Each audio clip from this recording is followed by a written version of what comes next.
You ask Tiger to solve. This deals with linear equations with one unknown. The final result is x equals 5. Let's solve it step by step. Group all x terms on the left side of the equation. Add 2x to both sides. Group like terms. Simplify the arithmetic.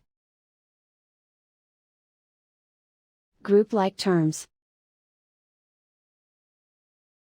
Simplify the arithmetic. Group all constants on the right side of the equation. Subtract 4 from both sides. Simplify the arithmetic.